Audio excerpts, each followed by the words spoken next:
ಎಲ್ಲರೂ ನಮಸ್ಕಾರ. ಮಿತಾಸ್ kitchen and life ಸ್ಟೈಲ್ಗೆ ಸ್ವಾಗತ. ಸ್ನೇಹಿತರೆ, ಇಲ್ಲಿ ನಾನು ಕಾಯಿ ಮೆಣಸು ತಗೊಂಡಿದ್ದೇನೆ. ನಮ್ಮ ಮನೆಯಲ್ಲಿ ಆದಂತಹ ಕಾಯಿ ಮೆಣಸು ಹಾಗೂ ನಮ್ಮ ಮನೆಯಲ್ಲೇ ಬೆಳೆದಂತಹ ಬೇವು ಸೊಪ್ಪು ಕೂಡ ಚೆನ್ನಾಗಿ ಬಂದಿದೆ. ಎರಡು ಕೂಡ ಇದನ್ನೇ ಉಪಯೋಗಿಸಿಕೊಂಡು ನಾನು ಇವತ್ತೊಂದು ರೆಸಿಪಿಯನ್ನು ಮಾಡ್ತಾ ಇದ್ದೇನೆ. ಇಲ್ಲಿ 1 ಕಪ್ಪಿನಷ್ಟು ಅಕ್ಕಿ ಹಿಟ್ಟು ತಗೊಂಡಿದ್ದೇನೆ. ಅದನ್ನೀಗ ಈ ಬೌಲಿಗೆ ಹಾಕಿಕೊಳ್ಳುವ.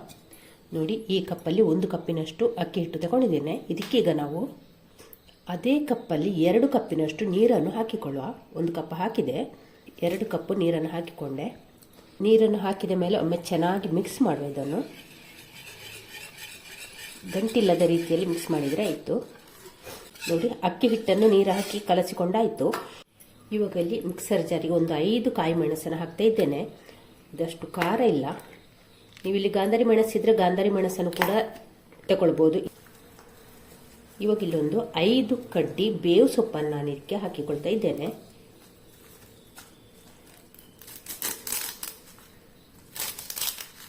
ಇವಾಗ ಇದನ್ನು ತರಿಯಾಗಿ ರುಬ್ಬಿಕೊಂಡು ಬರುವ. ಇವಾಗ ನೋಡಿ, ಮೆಣಸು ಮತ್ತು ಕರಿಬೇವನ್ನು ಈ ರೀತಿ ರುಬ್ಬಿಕೊಂಡಿದ್ದೇನೆ. ತರಿಯೇ ಉಂಟು ನೋಡಿ. ಪಲ್ಸ್ ಮುಡಿಗೆ ಹಾಕಿ 1-2 ಸುತ್ತು ತಂದ್ರೆ ಸಾಕು. ಈ ರೀತಿ ಮಾಡಿಕೊಳ್ಳಿ. ಇಲ್ಲಿ ಬಾಣಲೆಗೆ ನೀರು ಹಾಕಿ ಕುದಿಲಿಕ್ಕೆ ಇಟ್ಟಿದ್ದೇನೆ. ನೀರು ಕೂಡ ಕುದಿಲಿಕ್ಕೆ ಸ್ಟಾರ್ಟ್ ಆಗಿದೆ. ಇಲ್ಲಿ ನಾನು ಅಕ್ಕಿ ಹಿಟ್ಟು ತಗೊಂಡೆಲ್ಲ ಅದೇ ಕಪ್ಪಲ್ಲಿ 7 ಕಪ್ ನೀರನ್ನು ಬಾಣಲೆಗೆ ಹಾಕಿ ಕುದಿಲಿಕ್ಕೆ ಇಟ್ಟಿದ್ದೇನೆ.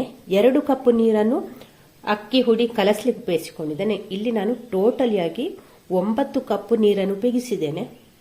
ಅಂದರೆ 1 ಕಪ್ ಅಕ್ಕಿ ಹಿಟ್ಟಿಗೆ 9 ಕಪ್ ನೀರು ಬೇಕಾಗ್ತದೆ. ಇವಾಗ ನೀರು ಕುದಿಲಿಕ್ಕೆ ಸ್ಟಾರ್ಟ್ ಆಗಿದೆ. ಈಗ ಅದಕ್ಕೆ ರುಚಿಗಾಗುವಷ್ಟು ಕಲ್ಲುಪ್ಪನ್ನು ಹಾಕಿಕೊಳ್ಳುವ. ಈಗ ಇಲ್ಲಿ ಕಲಸಿಕೊಂಡಂಥ ಅಕ್ಕಿ ಹಿಟ್ಟನ್ನು ಒಮ್ಮೆ ಚೆನ್ನಾಗಿ ಮಿಕ್ಸ್ ಮಾಡುವ. ತಳದಲ್ಲಿ ನಿಂತಿರ್ತದೆ, ಅದನ್ನೊಮ್ಮೆ ಚೆನ್ನಾಗಿ ಮಿಕ್ಸ್ ಮಾಡಿಕೊಳ್ಳುವ. ಇಲ್ಲಿ ಮಿಕ್ಸ್ ಮಾಡಿದಂಥ ಅಕ್ಕಿ ಹಿಟ್ಟನ್ನು ಈ ಕುದಿಯುವಂಥ ನೀರಿಗೆ ಹಾಕಿ ಹೀಗೆ ಕೈ ಬಿಡದೆ ಹೀಗೆ ತಿರುಗಿಸ್ತಾನೆ ಇರಬೇಕು.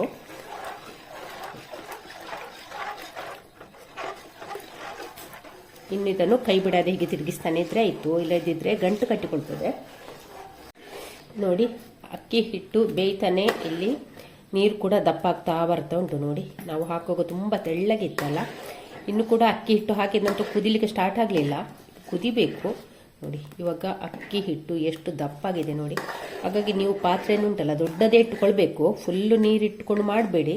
ಸ್ವಲ್ಪ ಗ್ಯಾಪ್ ಇರಬೇಕು. ನೋಡಿ, ನೀರು ಹಾಕಿದ ನಂತರ ಇಷ್ಟಾದರೂ ಗ್ಯಾಪ್ ಬೇಕು ಪಾತ್ರೆಯಿಂದ ಮೇಲೆ ಸಣ್ಣ. ಇವಾಗ ನೋಡಿ, ಹಿಟ್ಟು ಇಲ್ಲಿ ಕುದಿಲಿಕ್ಕೆ ಸ್ಟಾರ್ಟ್ ಆಯಿತು. ಕುದಿಲಿಕ್ಕೆ ಸ್ಟಾರ್ಟ್ ಆದ ನಂತರ 1-2 ನಿಮಿಷ ಬೇಯಿಸಿಕೊಂಡ್ರೆ ಸಾಕು. ಇವಾಗ ಇಲ್ಲಿ ಹಿಟ್ಟು ಕುದಿಲಿಕ್ಕೆ ಸ್ಟಾರ್ಟ್ ಆದ ನಂತರ 1-2 ನಿಮಿಷ ಬೇಯಿಸಿಕೊಂಡಿದ್ದೇನೆ. ಇಷ್ಟಾದರೆ ಸಾಕು. ಇವಾಗ ಇಲ್ಲಿ ಸ್ಟವ್ ಆಫ್ ಮಾಡಿಕೊಳ್ಳುವ. ಈಗ ಇದಕ್ಕೆ 2 ಟೀ ಸ್ಪೂನಷ್ಟು ಜೀರಿಗೆಯನ್ನು ಹಾಕಿಕೊಳ್ಳುವ. ಹಾಕಿ ಒಮ್ಮೆ ಮಿಕ್ಸ್ ಮಾಡುವ. ಈಗ ಅದಕ್ಕೆ ಗ್ರೈಂಡ್ ಮಾಡಿಟ್ಟುಕೊಂಡಿರುವಂಥ ಕರಿಬೇವು ಮತ್ತು ಮೆಣಸನ್ನು ಇದಕ್ಕೆ ಸೇರಿಸುವ. ಈ ಹೊತ್ತಿಗೆ ಬೇಕಾದರೆ ಚಿಲ್ಲಿ ಫ್ಲೇಕ್ಸನ್ನು ಕೂಡ ಉಪಯೋಗಿಸ್ಕೊಳ್ಬೋದು. ಇವಾಗ ಇದನ್ನೊಮ್ಮೆ ಚೆನ್ನಾಗಿ ಮಿಕ್ಸ್ ಮಾಡುವ.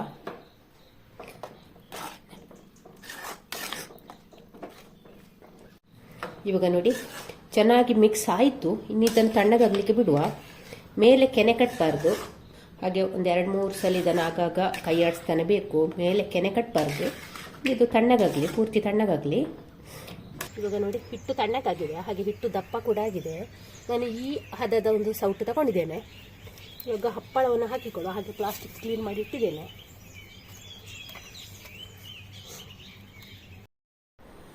ನಾನಿಲ್ಲಿ ಮಾಡಿದ್ದು ಒಂದು ಸ್ವಲ್ಪ ದೊಡ್ಡದಾಯಿತು. ಹಾಗೆ ತೆಳ್ಳಗೆ ಕೂಡ ಜಾಸ್ತಿ ಆಯಿತು. ನೀವು ಹಾಗೆ ಮಾಡಬೇಡಿ, ದಪ್ಪವೇ ಮಾಡಿ. ತುಂಬ ಅಗಲಕ್ಕೆ ಸಹ ಬೇಡ. ಯಾಕೆಂದರೆ ಫ್ರೈ ಮಾಡೋಗುಂಟಲ್ಲ ಸ್ವಲ್ಪ ದೊಡ್ಡಕ್ಕೆ ಆಗ್ತದೆ. ಎಣ್ಣೆ ಕೂಡ ಜಾಸ್ತಿ ಇಡಬೇಕಾಗ್ತದೆ. ಹಾಗಾಗಿ ಚಿಕ್ಕದು ಮಾಡಿ ದಪ್ಪವೇ ಮಾಡಿ. ಸೆಂಡಿಗಿಂತ ಒಂದು ಸ್ವಲ್ಪ ದೊಡ್ಡಕ್ಕೆ ಇರಲಿ.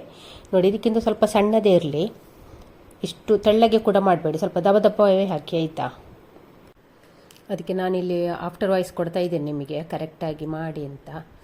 ದಪ್ಪವೇ ಮಾಡಿ. 2 ಸಲ ಹೇಳ್ತಾ ಇದ್ದೇನೆ. ಇಷ್ಟು ತೆಳ್ಳಗೆ ಮಾಡಲಿಕ್ಕೆ ಹೋಗಬೇಡಿ. ಇಷ್ಟು ಅಗಲ ಸಹ ಬೇಡ. ಒಂದು ಸ್ವಲ್ಪ ಅಗಲ ಕಡಿಮೆ ಮಾಡಿ, ದಪ್ಪ ಇಷ್ಟೇ ಸಾಕು. ನೋಡಿ,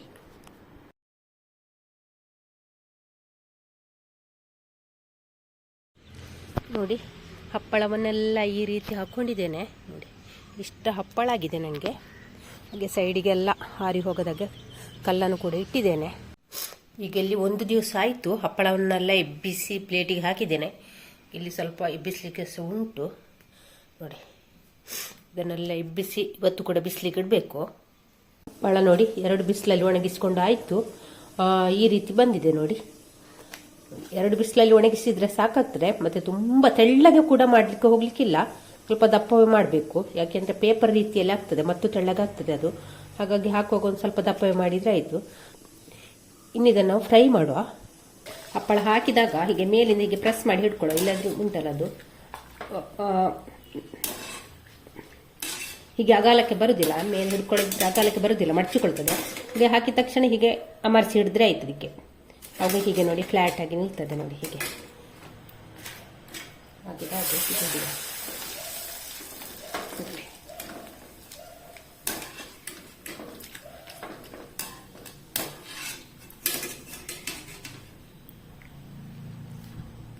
ಹಪ್ಪಳವನ್ನೆಲ್ಲ ಫ್ರೈ ಮಾಡಿಕೊಂಡು ಆಯಿತು. ಕರಿಬೇವೆಲ್ಲ ಹಾಕಿದಲ್ಲ, ಜಾಸ್ತಿಯಾಗಿ ಕರಿಬೇವೆಲ್ಲ ಹಾಕಿದ ಕಾರಣ ಟೇಸ್ಟ್ ಕೂಡ ತುಂಬಾ ಸಖತ್ತಾಗಿದೆ. ಹಾಗೆ ಒಳ್ಳೆ ಪರಿಮಳ ಕೂಡ ಉಂಟು. ನೀವು ಮಾತ್ರ ಹಪ್ಪಳ ಹಾಕುವಾಗ ತುಂಬ ತೆಳ್ಳಗೆ ಹಾಕಿಕೊಳ್ಳೋದು ಬೇಡ. ನಾನು ಹಾಕಿದ್ದು ಒಂದು ಸ್ವಲ್ಪ ತೆಳ್ಳಗೆ ಜಾಸ್ತಿ ಆಯಿತು. ಇಷ್ಟು ತೆಳ್ಳಗೆ ಹಾಕಿಕೊಳ್ಬೇಡಿ, ಒಂದು ಸ್ವಲ್ಪ ದಪ್ಪನೇ ಇರಲಿ. ನೋಡಿ ಚೆನ್ನಾಗಿ ಆಗಿದೆ. ನೀವು ಕೂಡ ಒಂದ್ಸಲ ಟ್ರೈ ಮಾಡಿ. ಹಾಗೆ ನಾಳೆ ನಾವು ಹೊಸ ಬ್ಲಾಗ್ ಅಥವಾ ರೆಸಿಪಿಯನ್ನು ಸಿಗೋಣ. ಅಲ್ಲಿವರೆಗೆ take care, bye bye. Thank you ಸ್ನೇಹಿತರೆ. ನೋಡಿ ಚೆನ್ನಾಗಿ ಬಂದಿದೆ ಕೂಡ.